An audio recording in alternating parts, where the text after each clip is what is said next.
Tejinder from IUCAA. Today we have two speakers this morning, 9:30 to 11, so 45 minutes talks each in the plenary session. The two speakers are Bernard Schutz and Richard Bond. Both of these people have been involved with Indian science and also especially with IUCAA. They have been on the scientific advisory committee right from the early stages, from 89 or 90 when IUCAA came up. So very happy to chair this session when both the speakers are there. So let us start with Professor Bernard Schutz. The title of the talk is Gravitational Waves and Astronomy for the 21st Century. And the second talk is by Richard Bond, Probing the Cosmic Theory of the Early and the Late Universe Physics. So, Professor Bernard Schutz. Thank you, Sanjay.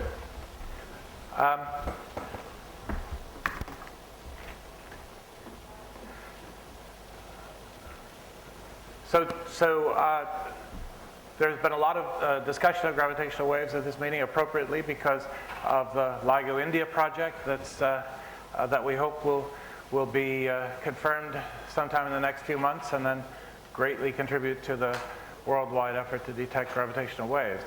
There'll be a talk tomorrow by Stan Whitcomb on the current progress, the detectors, the LIGO instruments, and so on that we've been operating now for some years and taking data with for some years. There'll be a panel discussion also tomorrow led by Sathyaprakash on the same subject.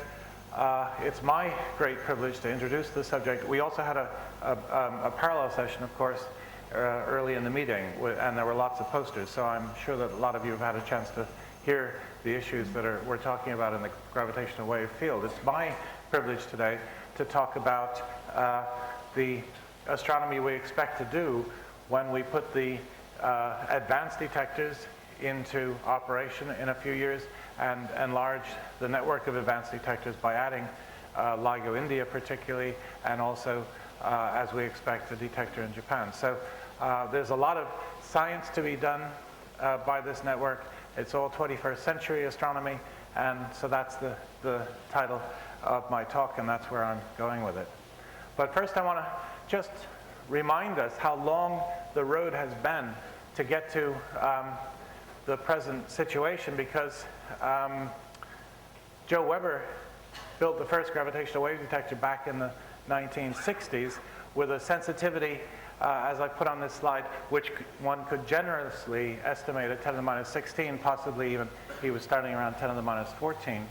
And in the decade of the 2000s, the big instruments, LIGO and Virgo, reached sensitivities that nominally you could call 10 to the minus 21, which was the first stage goal of the LIGO project.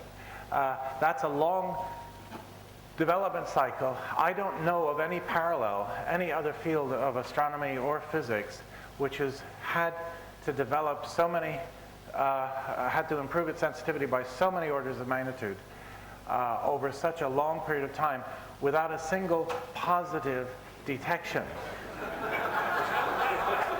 Without a single result other than upper limits and of course the scientific and technical excitement of constantly improving our instrumentation. The goal has always been driven by the astronomical return, but that hasn't happened yet. And it's a tribute to the people who've been building these detectors that they've sustained their interest and their enthusiasm, and increased their interest and enthusiasm, and increased the size of the field all the time, while still not returning a single observation yet. Astronomers don't get that. I think this is something that's unique to gravitational waves. We've lived with it for a long time, but I think to most astronomers this is totally mysterious, because X-ray astronomy, for instance, the first sounding rockets that went up even before we had satellites were detecting some extraterrestrial X-ray signals, and radio telescopes, and the CMB was discovered by a communication equipment. It wasn't discovered by a CMB satellites. So you've always had in astronomy development of fields right along. Every new instrument came along, new sensitivity, new sorts of discoveries. We've gone through a succession of new instruments, and we're still waiting for that first discovery, which isn't a surprise because we understand the astrophysics of these systems, and we know we have a long time to wait. But that waiting time is probably going to come to a close in a very short time. So astronomy has advanced enormously in this period of time from the 1960s to the 2000s. The 1960s was an incredible decade of discovery. When you think about that pulsars were discovered in the 60s, QSOs, quasars, SCOX-1, although it wasn't understood, was first observed in the 1960s as cosmic microwave background, and many other things. It was a decade of enormous discovery. It's also a decade in which the first indirect effects of indirect effects of gravitational waves were identified in controlling the orbit of cataclysmic binaries. This was suggested by Faulkner in the 1960s. It was a precursor of what we now see in the binary pulsars, that the orbits are shrinking, but it was in a much more complicated system with lots of gas transfer, so it wasn't really a test of general relativity, but it was the first real application of gravitational waves that I know of, and that occurred in the 1960s. Astronomy knew that the universe was expanding, but didn't know how fast with any precision. You had people favoring a Hubble constant of 40 and people favoring a Hubble constant of 100 or more. So there was a big uncertainty in the parameters of the universe. No black holes were identified. In fact, most astronomers didn't think black holes would exist. It was 1960 was only 5 years after Einstein died, and Einstein thought that black holes didn't exist. So it's not surprising maybe that not very many people believed in the existence of black holes. And of course, no dark energy, as we've heard in this meeting before. Everybody threw out lambda set lambda to 0 conventionally. And of course, we didn't have gamma ray observing by that time. Now, if we go shooting ahead to the decade of 2000s and ask what's in astronomy in this past decade, of course, we know thousands of neutron stars, and they're being studied routinely as pulsars, mainly in the radio, but also in X-ray and gamma ray. Binary pulsars for testing general relativity, much better than the original cataclysmic binaries. Black holes now it's a consensus. We have black holes, and they're known to have masses in the range from a few solar masses up to potentially 10 to the 9 solar masses in the quasars. Jets coming out of black holes and out of neutron star mergers presumably underlie a huge range of phenomena on all scales, from QSOs and AGNs down to gamma ray bursts. And cosmology is precision cosmology. The lambda cold dark matter cosmology has been fantastic at fitting observations, and the observations are highly detailed. So we have cosmology has just undergone an incredible revolution. Now there are three reasons I would give for this change from the 1960s. Technology, technology, and technology. The advances in astronomy have been driven by the advances, the ability of astronomers to bring new technologies, and particularly CCDs and space-based technologies into the field of astronomy. So we're trying to do that last step of technology with our gravitational wave detectors. What were the goals of gravitational wave observing in the 1960s? Supernovae. That's all anybody talked about. That's what Joe Weber was after. A kilohertz burst of gravitational waves from a supernova, hopefully in our galaxy, not too far away, the hope was it was going to excite his bar detectors. What do we think in the years of 2010 and so on? We expect a whole range of gravitational wave sources that people in this room have been talking about on the posters and in the sessions. We expect to identify neutron stars through neutron star mergers and understand much more about the distributions of their masses. We want to study black holes and supermassive black holes in binaries, detailed tests of strong field gravitational, of strong field general relativity by observations of black holes and phenomena near black holes with gravitational waves, searches for gravitational wave pulsars, finding a gravitational wave stochastic background, measuring the universe, measuring parameters like the Hubble parameter and the W parameter, and a whole list of other things. That list there is basically the table of contents for what I'm going to be talking about for the rest of this talk. So there's a huge increase in the amount of astronomy that we're expecting to do. The astronomy goals now are very rich, and that's what's been driving the projects in the last few years. As the astronomers have understood more about the universe has, in a sense, got closer to the gravitational wave projects. What we can do in terms of returning information into astronomy is much more interesting to astronomy today than it was in the 1960s. So I want to talk first about the ground-based detectors and imagine bringing them in, what will happen as they come in stages. So around 2015, according to the present expectations within the LIGO project, the LIGO detectors may start observing, although perhaps not with their full advanced sensitivity. So roughly speaking, I'll just say, what if we have a couple of 10 to the minus 22 detectors in the beginning, and then go up to a network of 5 detectors with that sensitivity? What sorts of things can we expect? So the initial period, we'll expect that LIGO Hanford, LIGO Livingston, and Virgo would come online. And then in a second stage, hopefully not very much delayed beyond that first epoch of the detectors coming online, we'd expect to see LIGO India if we could get approval for that. And if not, then it might be that the second, that detector that would be put in India would also be built at Hanford, so we'd have 2 detectors at Hanford. And hopefully after that, or simultaneously with that on the same time scale, LCGT in Japan, which has an initial sensitivity goal. It's more like the initial LIGO goal that it might reach in 2015 and 16, but then it'll bring in cryogenics and other improvements and go to 10 to the minus 22.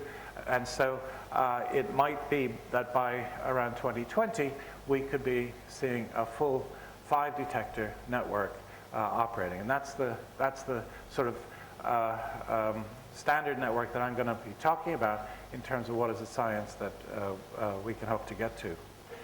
During this time, the other ground-based detector, GeoHF, which of course is very close to my heart, is operated by my own institute, will and is already doing sensitive observing at frequencies above about 800, maybe 600 hertz. So this sort of kilohertz instrument band, GEO will be able to provide supplementary data to the larger detectors. And of course, because of the importance of astronomy, coincident observing with electromagnetic astronomy is going to be a big feature of what's coming along. We call that multi-messenger astronomy, and we're in the LIGO-Virgo collaboration currently talking with many projects and already exchanging triggers where gravitational wave observations trigger an astronomical observation, or an astronomical observation triggers a search in the gravitational wave data. These are the locations, those red dots are the locations of the 5 detectors that I was just talking about. And they form a network. When they operate and exchange data, they form a network. The initial network is those 3, and it's essentially the minimum network that you need for direction finding. You have to have at least three detectors in order to get enough information to give from time delays between the detectors to triangulate the location of a source in the sky. And so that's a very important science driver is how many detectors we have. So as soon as we get 3 detectors working, we're able to sort of fully explore the gravitational wave signals that are being detected.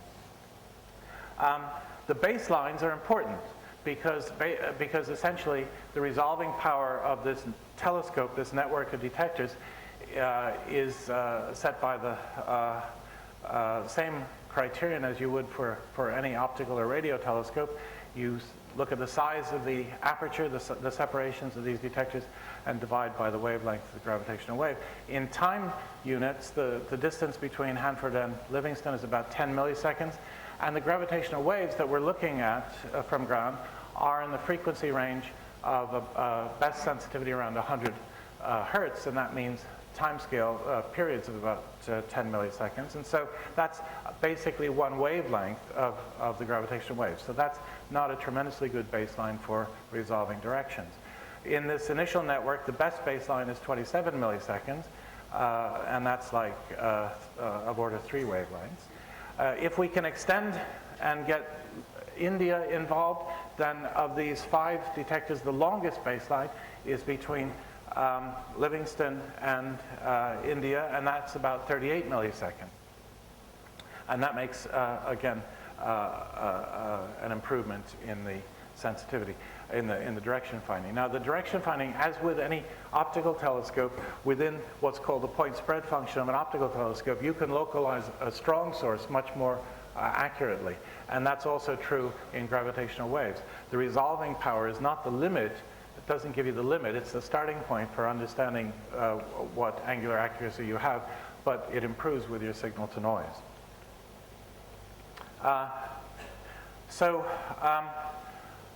The science with the first network, I want to refer to a paper that the LIGO-Virgo collaboration published. And in that paper, we estimated the rates of coalescing binaries for neutron stars and black holes, both the physical rates from the astronomical literature and then the detection rates from our understanding of what the detectors can do. For a single detector observing a neutron star in spiral, the range of a detector of the interferometer is about 450 megaparsecs. That was the assumption anyway. And that's what I'll take as a baseline for the full advanced LIGO sensitivity. What I've drawn there in that picture is the antenna pattern of a single interferometer, this famous peanut diagram. I've drawn it as an amplitude pattern, which means it gives the range of the detector, the relative range in different directions. So up the axis, if the detector is in the XY plane, up the Z axis is the best direction for sensitivity, and then the sensitivity falls off in other directions. This is a polarization averaged diagram. The merger rates that were estimated in the paper range from 1 to 4,000 per year per galaxy, per Milky Way equivalent galaxy. The best rate, so the literature, of course, has a lot of uncertainty, but the best rate seems to be about 100 per, no, that's not per year. Sorry, I left it out. That's per million years per Milky Way equivalent galaxy. So 1 per 10 to the 4 years in any typical galaxy. That's interestingly, that's significantly higher than we were using as a predictor of performance of these detectors even 10 years ago. So so the astronomy has boosted our expectations. With 3 interferometer, then the detection rate would be the best detection rate, the best estimate would be about 40 per year. It could be as low as 0.4 per year or as high as 1,000 per year, but the best estimate is about 40 per year. And for black holes, the numbers are not very different. And that's because although the volume density of black holes is smaller, you can see them much further away. And the detection rates here are conservative. They're not the ultimate sensitivity that a network could have, but they're realistic, taking into account the way we do the data analysis, taking into account that we don't have perfectly Gaussian noise. We have glitches in the detectors that masquerade as signals. And so you have to take care of all of that. The first detections are going to be infrequent. When we first turn these detectors on, it's not like there's going to be a huge cascade of detections, but the first detection will probably be infrequent because we won't have reached the full sensitivity, and if we only have 2 sites in the beginning, we won't even get direction. So the field will start off with in a limited way. But all these numbers assume a threshold on signal noise of 8. So any signal that's detected already has 8 times better position than the resolving power, the raw resolving power of that network. This is the antenna pattern of HL, that is the Hanford and Livingston detector together, and it's drawn realistically with as if you were standing above the Earth, looking down somewhere in the middle of the Atlantic Ocean and a little bit north of the equator, and that bias, that anisotropy, reflects the fact that the 2 detectors, of course, are in North America, which is off to the left as you're standing above the Atlantic Ocean. Now, from the same point of view, if you add in Virgo, and if you put 2 detectors in Hanford, which is what we would have if we didn't have a detector in India, then the antenna pattern gets a lot fatter, and its reach also extends more because there's 2 detectors at Hanford that are adding together. So it gets a bit more round. That's the realistic antenna pattern. So this first net is going to look at neutron star mergers and black hole mergers. We're going to learn things from just comparing the waveforms, even if we don't know the locations of things, about neutron star equation of state, and Shibata is going to be talking about neutron star merger simulations, neutron star black hole simulations. And so we'll get a lot of information even from these very first network of 2 or 3 detectors. There's also a lot of evidence now, and a lot of people believe that gamma ray bursts, a certain class of gamma ray bursts, the short hard gamma ray bursts, are associated with neutron star mergers. What are the implications of that? Well, the beam that comes out, the gamma rays are beamed, and the fraction is probably of order 1% or so. That is the fraction of the sky that's covered by the beam. This is a picture from a simulation by Luciano Rezzola and the numerical relativity group at the Albert Einstein Institute. An MHD simulation in full general relativity of the merger of 2 neutron stars leading to a black hole at the end. And after the black hole is formed and a lot of material has begun to fall into the black hole, this is the pattern of the magnetic field. So this is not the pattern of the density, but just the magnetic field. And you see it's broken up in a very organized way into a toroidal kind of chaotic magnetic field in the disk, but then a very organized poloidal magnetic field pointing up the rotation, the spin axis of the black hole that's been formed, and the angular momentum axis of the disk. It has the potential. That's the sort of skeleton in which we expect then the jet to be emitted. But there isn't enough physics in the simulation to produce the gamma ray jet. But that's where the jet should be going, and that's why one of the strong reasons we believe that there'll be jets associated with gamma ray bursts associated with neutron star mergers. And so what would happen if we're observing neutron star mergers and we begin to see gamma ray bursts? Well, the initial 40 per year or something may only have of order 1 burst associated with it. So the number of associations between detected gravitational wave signals and bursts won't be very large in the beginning. On the other hand, every neutron star merger of the 40 that we typically expect to observe will lead to a search of a sky error box. You can ask how strong the nearest of those events out of 40 is, just randomly placing them in Euclidean space. You would expect a signal noise of about 27 because our threshold is 8. So the strongest one probably have a signal noise of 27.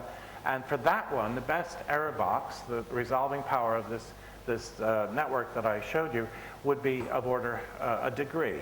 A half a degree is maybe a bit optimistic, that's what the number comes out to be, but it would be of order a degree.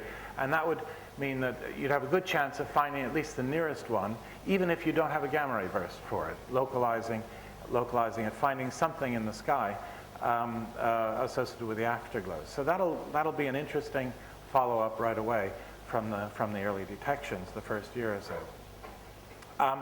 Binary mergers are standard sirens, as we well know. Sirens because we use the analogy with sound rather than candles with light. And we can infer the distance to them. And the simple scaling is that if you have the chirp time, if you're observing a binary that changes its frequency, then that is sufficient extra information along with the observed amplitude and the observed frequency to give you the luminosity distance. But of course, there's a scaling factor in front of that. There's that twiddle hides a factor of order 1. And you only know that factor if you know all the geometry of the system. You have to know the location on the sky, you have to know the polarization of the system. So you are not going to be able to infer distances unless you have at least 2 detectors for polarization and a location on the sky, which typically means you need 3 detectors. The chirp time, if you want to compare this with standard candles, basically the chirp time is telling you enough information about the intrinsic luminosity of the system. And of course, the observed amplitude of the gravitational wave is the apparent luminosity, and the two go together to give you a distance. For the signal noise ratios we expect with the initial networks, those distances are probably going to be accurate to of order 10%. How are we going to use that? Well, one of them is just we'd like to compare with the astronomer's distance ladder. We'd like to have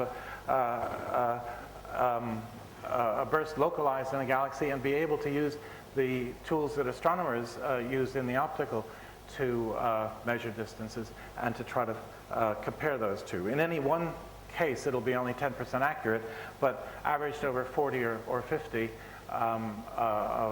events per year, we might get some information about, and we hopefully these two distance scales will be compatible. We should also be able to measure the Hubble constant on scales out to about a gigaparsec. There was a poster by Del Pozzo about that. And this doesn't require us to identify the galaxies. Even if we don't have identifications of the galaxies, and we just have the gravitational wave signals, we should be able to measure the Hubble constant to only a few percent accuracy with only about 50 events. And so that's already competitive with the values that the Hubble constant is already, the accuracy that the Hubble constant is already known. So that's going to be a very exciting output of the first year or so of observing with at least 3 detectors, and hopefully by that time we might be bringing in more. But there's not just binaries. I've focused on binaries. The search for gravitational wave pulsars, for asymmetric neutron stars producing continuous wave signals, is something that is being worked on very intensively in the LIGO-Virgo collaboration. There were talks by Bruce Allen and Maria-Alexandra Papa in the parallel session. It's incredibly challenging signal processing, but as we improve our sensitivity, we're going to keep doing this and hopefully get to the point where we can identify pulsars in gravitational waves. The stochastic background is another goal that people have talked about. The goal set by inflation is very, very weak background in these frequency ranges, and so it's probably out of reach of these detectors, but there may be astrophysical backgrounds, or there may be other kinds of ways of generating fundamental backgrounds other than from slow roll inflation, and so we're going to be doing searches. We're going to look for Weber's supernova explosions, but the simulations of gravitational collapse and associated gravitational wave emission have not been tremendously encouraging. What we do have, however, is the possibility of a coincidence with neutrino detectors, which are monitoring the nearby universe. So something in our local group might well turn up in both Kamiokande, Super Kamiokande, for example, and our gravitational wave detectors. And we'll be looking for things we don't really expect. Cosmic strings may be there or may not be there. They have a characteristic signature so we can filter for them and look for them. The data analysis itself is an incredibly involving task and a rewarding one. There's a lot of science, there's a lot of creativity going into the data analysis for all of these sources. Bruce Allen, in his talk, talked about Einstein at Home, the computing platform that consists of screensavers that are on hundreds of thousands of computers around the world, and it's producing, Bruce, what is it, 100 teraflops continuously? Something like that. 600 teraflops? Unbelievable. That people are donating to us to do our analysis, and we're putting that primarily into the search for gravitational wave pulsars, but it's already been finding radio pulsars and gamma ray pulsars. So the techniques can be applied and are being applied in to electromagnetic data. Now, supposing we can add India and Japan into this network. The top picture there is the one I showed you before. 2 detectors at Hanford, LIGO, and Virgo. That's the antenna pattern. If you take one of those detectors and put it in India, and you add the Japanese detector, the antenna pattern gets a lot rounder. It's much more isotropic. It's not deeper. It doesn't go deeper into space. It just picks up a lot more of the space around us out to a given volume, out to a given depth. Having more detectors also improves the network in another way, because our detectors don't run all the time. They have a duty cycle, and the experience of running detectors so far has been that we might have to live in the beginning with duty cycles of about 80%, although we expect that to improve. When duty cycles are only 80%, it's really useful to have other detectors observing, which are also dropping out sometimes, but at random. And so you have at least 3 detectors observing the sky almost all the time. That improves your detection rate. Then we get the better directions, and we get better data analysis because we can discriminate against these glitches, which are also random local in time events that are in different detectors. And if you have more detectors, then they're not going to turn up and disturb your data analysis nearly as much as they have been up until now. So when you put all of these things together, this extended network would detect at least twice as many events per unit time as the network with just 2 detectors in Hanford and no other detectors other than Livingston and Virgo around the world.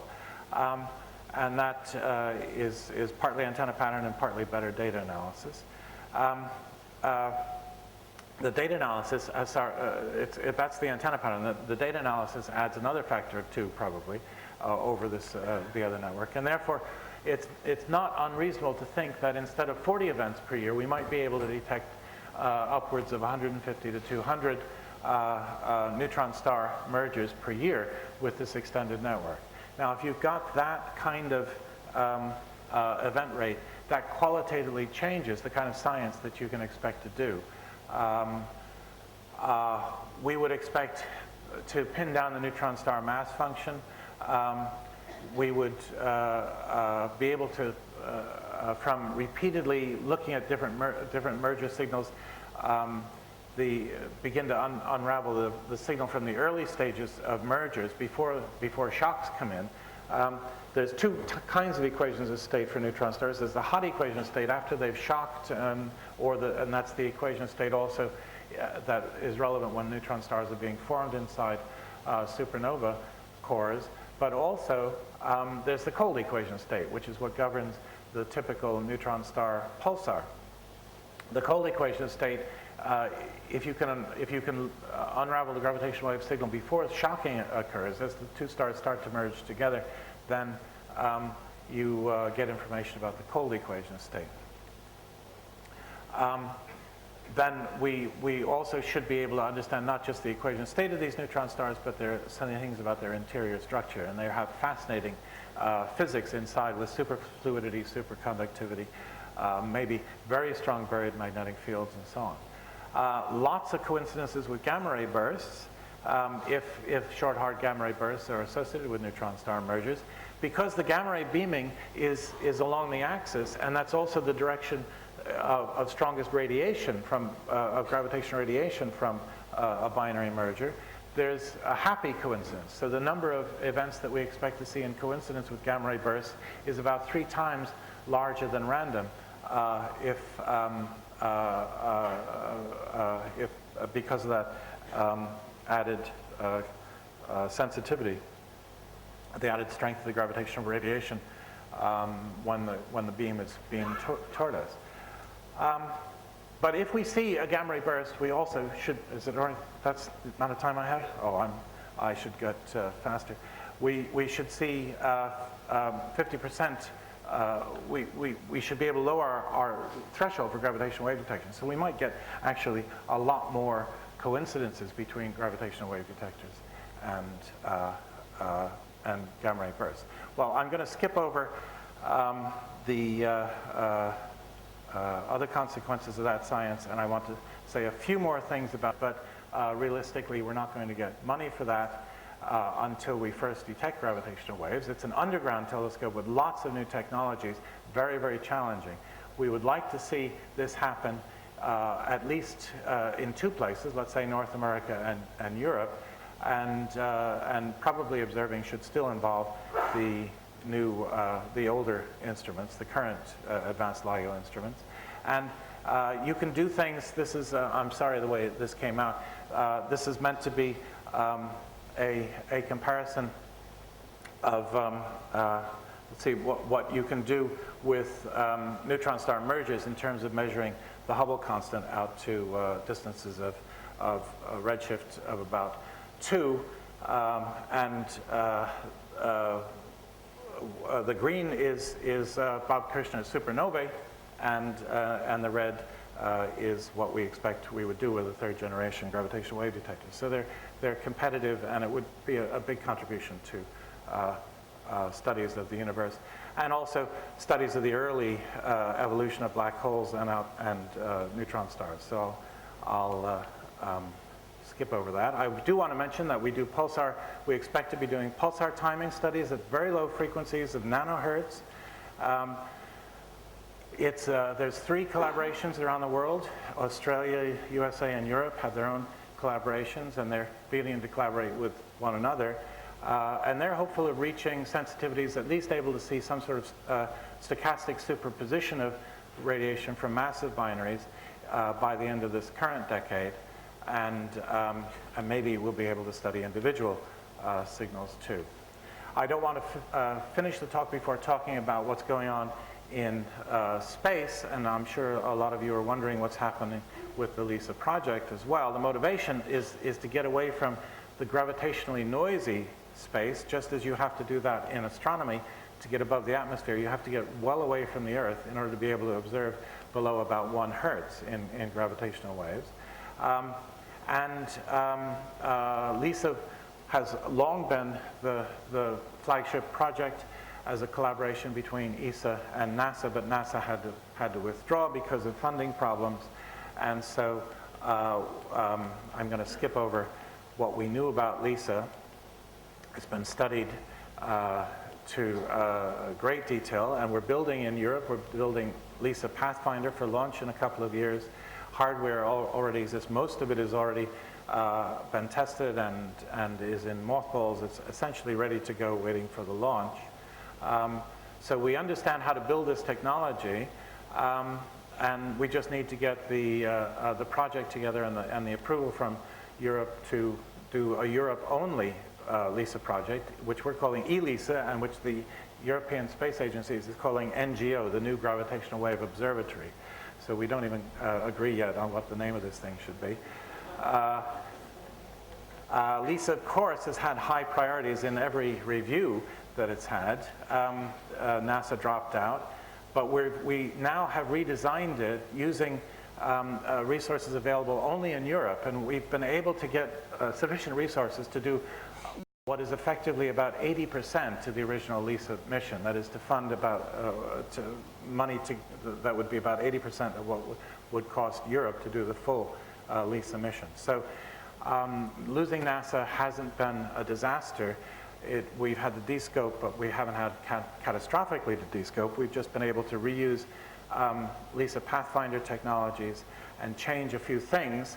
The most important thing, the most important two changes is we had to shorten the length of the arms to 1 million kilometers, and we've changed to just 2 arms instead of 3, just 1 interferometer signal instead of 3 interferometer signals, and that affects the science, but not in a way that makes it totally uninteresting. If this was the first mission to be proposed, I think we would all be extremely excited about it.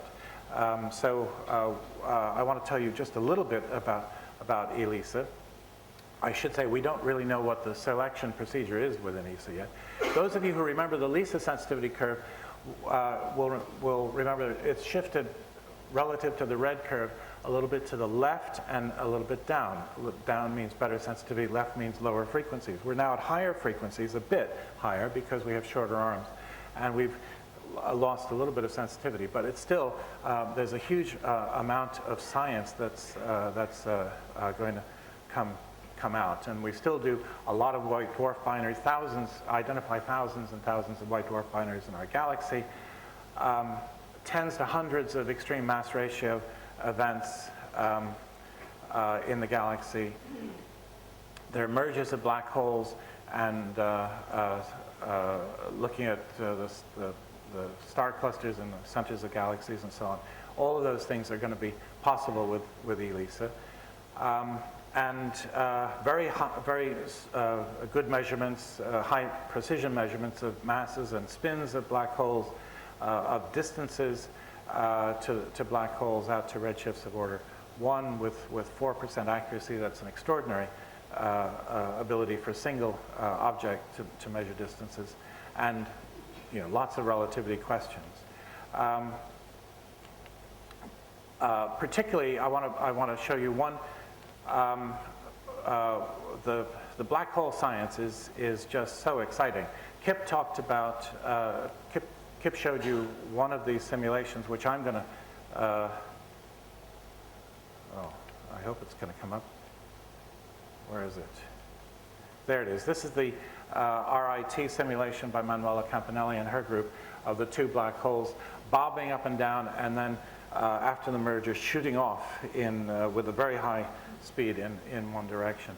That's the signals from this is the kind of thing that we want to be able to study in great detail, and we should be able to compare every phase of an observed merger, because these are signals that are really huge signals. You don't even have to filter the data stream in order to be able to see them. The extreme mass ratio in spiral, where there's a smaller black hole, a 10 solar mass black hole, orbiting around a massive black hole and finally going in, is also really interesting from the point of view of general relativity, because the mass ratio is so strong, is so extreme, the radiation reaction effects are relatively much weaker, and it takes a much longer time for that small black hole to fall in. I want to show you a simulation by Steve Drasko. You see the orbit of the small black hole. The mass ratio here is about 10 to the 5. The central black hole is that larger circle in the middle. It's a curved black hole. So there's all sorts of frame dragging effects that affect the orbit. The orbit is looking really, really complex. You see the waveform at the bottom, and you see how irregular the waveform is. And what you're listening to is the real waveform. This whole thing is just speeded up by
was the most important part.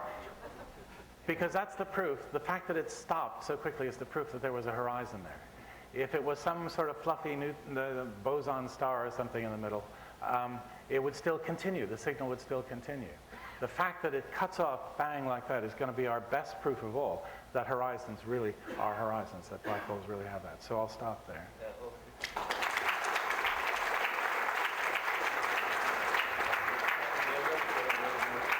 Lecture, current review, not only living but current. Thank you. Any questions? Slide on how the Einstein telescope can help us determine the equation of state, the dark energy equation of state parameter W. Now, unlike what you said about the Hubble parameter, in this case, we'll need to localize the host galaxy to get the redshift. So are you assuming that there will be multiple Einstein telescope sites that will be able to localize it? So, yeah, so I think I showed that in primarily with respect to the third generation, the Einstein telescope, yeah. And I was assuming that we would have at least two sites and that we would have polarization information from these triangular detectors. So there wasn't enough time to go into the technology, but that we would have the ability to localize. But at the same time, is Satya here? I don't know if it's true that we have to have localizations to get W. That particular one was the work of Wenzhou et al. And they were using binary neutron stars mostly. And if you can get gamma ray counterparts, then you don't need to absolutely, it's not absolutely essential, because you can see up to redshift of 2. If you use binary black holes, again, in principle, you don't need localization. If you can get many, many events with poor localizations, you should be able to, I mean, I'm not saying no localization, but even with poor localization, you should be able to get from statistical analysis, you should be able to get the W and WA.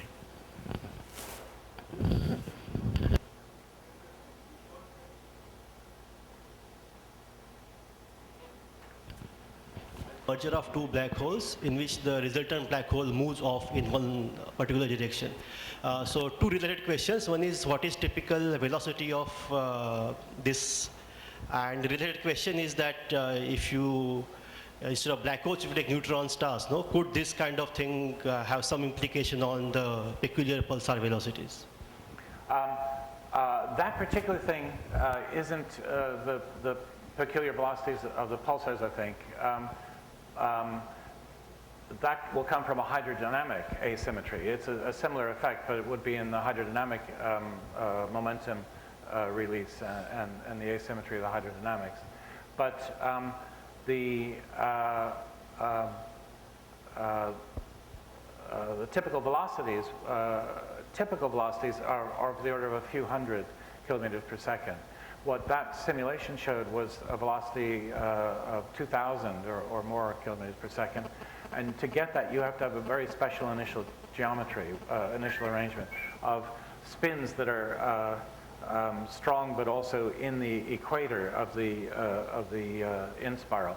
So if you arrange things right, you can get it very, very strong. And the purpose of that simulation was to explore how strong the effect can be. But typically with random spins, it's a couple of hundred kilometers per second. Okay, let's thank the speaker. And